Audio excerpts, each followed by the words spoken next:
ನಮಸ್ಕಾರ. ನಿಮ್ಮ ಜೀವನದಲ್ಲಿ ದೊಡ್ಡ ದೊಡ್ಡ ಕನಸುಗಳನ್ನು ಕಂಡಿದ್ದೀರಾ? ಏನಾದರೂ ಮಾಡಬೇಕು ಅಂದ್ಕೋತೀನಿ, ಆದರೆ ಏನೋ ಗೊತ್ತಿಲ್ಲ ಮೇಡಮ್, ನಾಳೆ ಮಾಡೋಣ ಮತ್ತು ಇನ್ನೊಂದಿನ ಮಾಡೋಣ ಅಂಥೇಳಿ ಅದನ್ನೇ ಪ್ರೊಕ್ಯಾಸ್ಟಿನೇಟ್ ಮಾಡ್ತಾ ಇರ್ತೀನಿ ಅಥವಾ ಪೋಸ್ಟ್ಪೋನ್ ಮಾಡ್ತಾ ಇರ್ತೀನಿ ಅಂತ ಹೇಳಿದ್ರೆ ಇವತ್ತಿನ ಈ ವಿಡಿಯೋ ನಿಮ್ಗೆ ಹೆಲ್ಪ್ ಆಗುತ್ತೆ. ಎಷ್ಟೋ ಸತಿ ನಾವು ಏನೂ ಕೆಲಸ ಮಾಡಿರಲ್ಲ. ಮುಂಚೆ ಆದರೆ ತುಂಬ ಕೆಲಸ ಮಾಡ್ತಾಯಿದ್ವಿ, ತುಂಬಾ ಶ್ರಮವನ್ನು ವಹಿಸ್ತಾ ಇದ್ವಿ.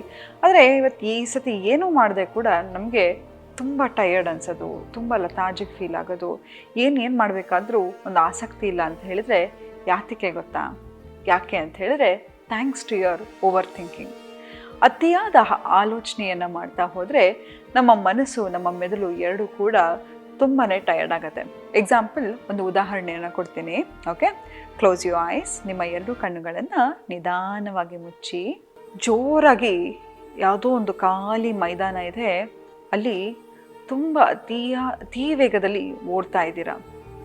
ಎಷ್ಟು ಅತಿ ವೇಗದಲ್ಲಿ ಸಾಧ್ಯನೋ ಅಷ್ಟು ಅತಿ ವೇಗದಲ್ಲಿ ಓಡ್ತಾ ಇದ್ದೀರಾ. ಖಾಲಿ ಮೈದಾನ ಇದೆ, ನೀವೊಬ್ಬರೇ ಇದ್ದೀರಾ.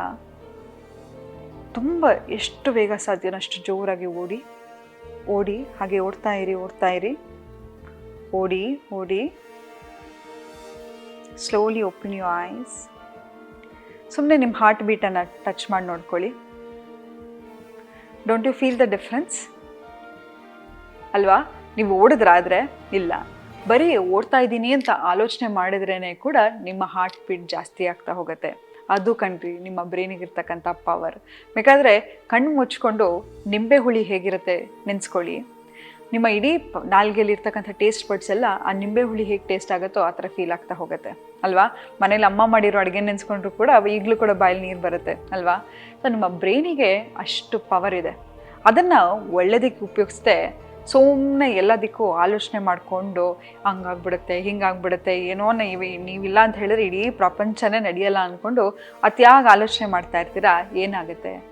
ಇವತ್ತು ನೋಡಿ, ನೀವು ಯಾರೋ ನಿಮ್ಮ ಲೈಫಲ್ಲಿ ತುಂಬ ಮುಖ್ಯ ವ್ಯಕ್ತಿ ಅಂತ ಇದ್ರು ಅಂತ, ಅವ್ರು ಇಲ್ಲದೆ ನನಗೆ ಬದುಕೋಕ್ಕೆ ಆಗಲ್ಲ ಅಂತ ಏನೋ ಒಂದು ವಿಪರ್ಯಾಸವಾಗಿ ನೀವು ಅವರು ದೂರ ಆಗ್ತೀರಾ. ಇವತ್ತು ನೀವಿಲ್ವಾ? ಎಷ್ಟೋ ಸತಿ ನಾವು ಯಾವುದೋ ಒಂದು ಗಣ್ಯ ವ್ಯಕ್ತಿಗಳು ಅಗಲಿದಾಗಲೂ ಕೂಡ ನಾವು ಅನ್ಕೋತೀವಿ, ಎಷ್ಟು ಒಳ್ಳೆ ವ್ಯಕ್ತಿಯಪ್ಪ, ಅವ್ರು ಹೆಂಗೆ ಹೋದರು, ಎಷ್ಟು ದಿನ ಅವ್ರ ಬಗ್ಗೆ ಯೋಚನೆ ಮಾಡ್ತಿರ್ತೀವಿ. ಇವತ್ತು ಅದೇ ಯೋಚನೆ ಇದೆಯಾ ನಿಮಗೆ?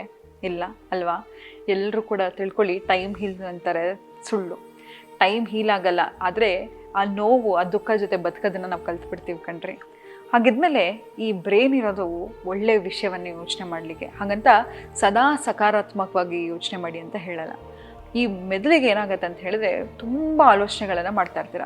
ಎಕ್ಸಾಂಪಲ್, ಈಗ ನಾನು ರೆಡಿ ಆಗಿಬಿಟ್ಟು ಹೋಗಬೇಕು, ಶೂಟಿಂಗಿಗೆ ಬರಬೇಕು ಅಂತ ಇತ್ತು.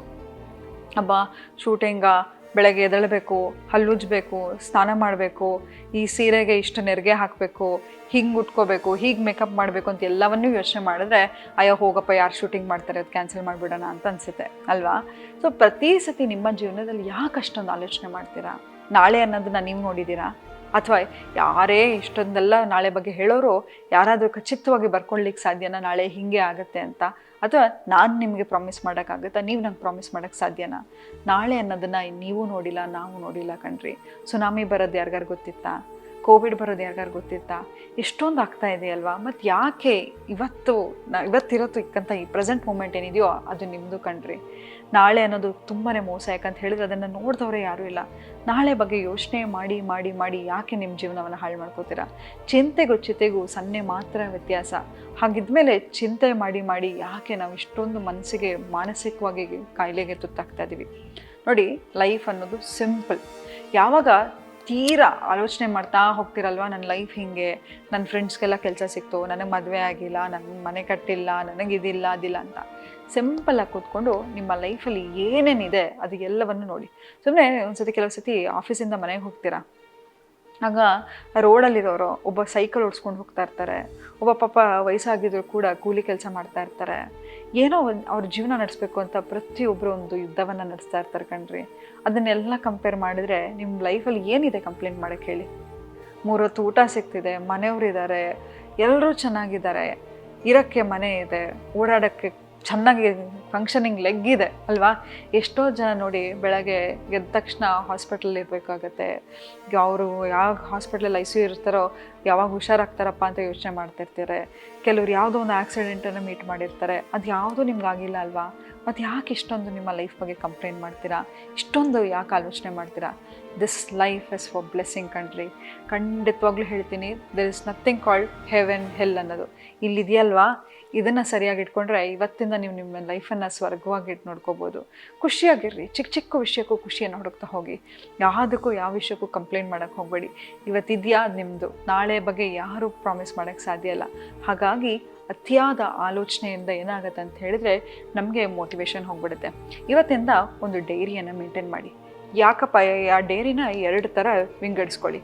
ಹೇಗೆ ಅಂತ ಹೇಳಿದ್ರೆ, ಬೆಳಗ್ಗೆ ಎದ್ದ ತಕ್ಷಣ ಮಿನಿ ಟಾಸ್ಕ್ಗಳನ್ನು ಹಾಕ್ಕೊಳ್ಳಿ. ಬೆಳಗ್ಗೆ ಎದ್ದೇಳಬೇಕು, 7 ಗಂಟೆಗೆ ಎದ್ದೇಳ್ತೀನಿ, ಇಷ್ಟೊತ್ತಿಗೆ ಕಾಫಿ ಕುಡಿತೀನಿ, ಇಷ್ಟೊತ್ತಿಗೆ ವ್ಯಾಯಾಮ ಮಾಡ್ತೀನಿ, ಇಷ್ಟೊತ್ತಿಗೆ ದೇವ್ರ ಪೂಜೆ ಮಾಡ್ತೀನಿ, ಇಷ್ಟೊತ್ತಿಗೆ ಈ ಕೆಲಸಗಳನ್ನು ಮಾಡಬೇಕು ಅಂತ ಇರುತ್ತೆ. ಯಾರೋ ಕ್ಲೈಂಟ್ ಮೀಟಿಂಗ್ ಆಗಿರ್ಬೋದು, ಏನೋ ಒಂದು ಕೆಲಸಗಳಿರುತ್ತಲ್ವ ನಿಮಗೆ, ಅದೆಲ್ಲವನ್ನು ವಿಂಗಡಿಸ್ಕೊಂಡು ಹೋಗಿ.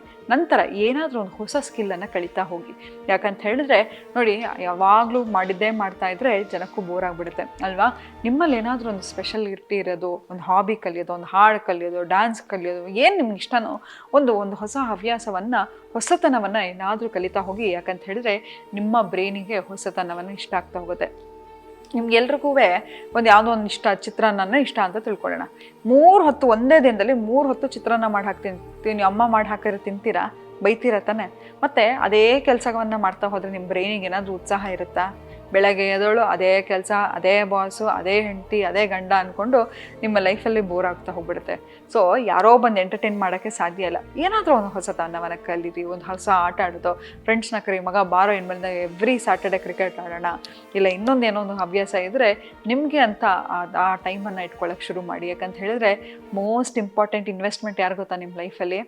ನೀವು ತೊಗೊಳ್ತಕ್ಕಂಥ ಗಾಡಿ ಅಲ್ಲ, ನೀವು ತೊಗೊಳ್ತಕ್ಕಂಥ ಮನೆ ಅಲ್ಲ, ನಿಮ್ಮ ಸಂಗಾತಿನೂ ಅಲ್ಲ, ನಿಮ್ಮ ಮಕ್ಕಳು ಅಲ್ಲ, ನಿಮ್ಮ ತಂದೆ ತಾಯಿನೂ ಅಲ್ಲ. ಯಾರು? ಕನ್ನಡಿ ಮುಂದೆ ಹೋಗಿ ನಿಂತ್ಕೊಳ್ಳಿ. ಆ ವ್ಯಕ್ತಿ ನಿಮ್ಮ ಲೈಫಲ್ಲಿ ತುಂಬ ಅಂದರೆ ತುಂಬ ತುಂಬ ಇಂಪಾರ್ಟೆಂಟ್. ಸೊ ಅವರೊಟ್ಟಿಗೆ ಒಂದು ಒಳ್ಳೆ ಸಂಬಂಧ ಇಟ್ಕೊಂಡ್ರೆ ಬ್ಯೂಟಿಫುಲ್ ರಿಲೇಷನ್ಶಿಪ್ ಕಂಡ್ರಿ ನಿಮ್ಮ ಲೈಫು. ಸೊ ಹಾಗಾಗಿ ಬೆಸ್ಟ್ ಇನ್ವೆಸ್ಟ್ಮೆಂಟ್ ಯಾರ ಮೇಲೆ ಮಾಡಬೇಕು? ಇವತ್ತಿಂದ ನಿಮ್ಮ ಮೇಲೆ ಮಾಡೋಕ್ಕೆ ಶುರು ಮಾಡಿ. ಪ್ರತಿ ಸತಿ ಆಲೋಚನೆ ಬಂದಾಗ ಅಂದ್ಕೊಳ್ಳಿ, ನಾಳೆ ಅನ್ನೋದನ್ನು ನಾನು ನೋಡಿಲ್ಲ, ಸೊ ಹಾಗಾಗಿ ಇವತ್ತು ಈ ಮೂಮೆಂಟಲ್ಲಿ ಬದುಕ್ತಾ ಹೋಗ್ತೀನಿ ಅಂತ. ಇನ್ನೊಂದು ಭಾಗವಾದ ಡೈರಿಯಲ್ಲಿ ಏನು ಮಾಡಬೇಕು ಅಂತ ಹೇಳಿದ್ರೆ, ಗ್ರ್ಯಾಟಿಟ್ಯೂಡನ್ನು ಬರೀಲಿಕ್ಕೆ ಶುರು ಮಾಡಿ. ಏನೇನು ಒಳ್ಳೆಯದಾಗಿದೆ, ಯಾರೋ ಒಬ್ಬ ಬಂದು ನಿಮಗೆ ಗುಡ್ ಮಾರ್ನಿಂಗ್ ಹೇಳಿದ್ರೆ ಅದು ಕೂಡ ಒಳ್ಳೆಯ ವಿಷಯನೇ. ಯಾರೋ ಒಬ್ಬರು ಚೆನ್ನಾಗಿ ಮಾತಾಡ್ಸಿದ್ರೆ, ನಗ್ತಾ ಮಾತಾಡ್ಸಿದ್ರೆ ಅದೆಲ್ಲವೂ ಕೂಡ ಒಳ್ಳೆಯದೇ. ಸೊ ಎಲ್ಲವನ್ನು ಬರಿತಾ ಹೋಗಿ.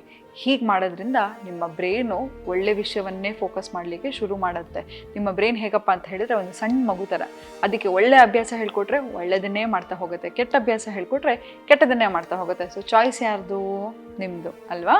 ಸೊ ಹಾಗಾಗಿ ಬದಲಾವಣೆಯನ್ನು ಶುರು ಮಾಡೋಣ ಇವತ್ತಿಂದ ಅಂತ ಹೇಳ್ತಾ ಇವತ್ತಿನ ಸಂಚಿಕೆನ ನಾನು ಮುಕ್ತಾಯಗೊಳಿಸ್ತಿದ್ದೀನಿ. ಧನ್ಯವಾದಗಳು.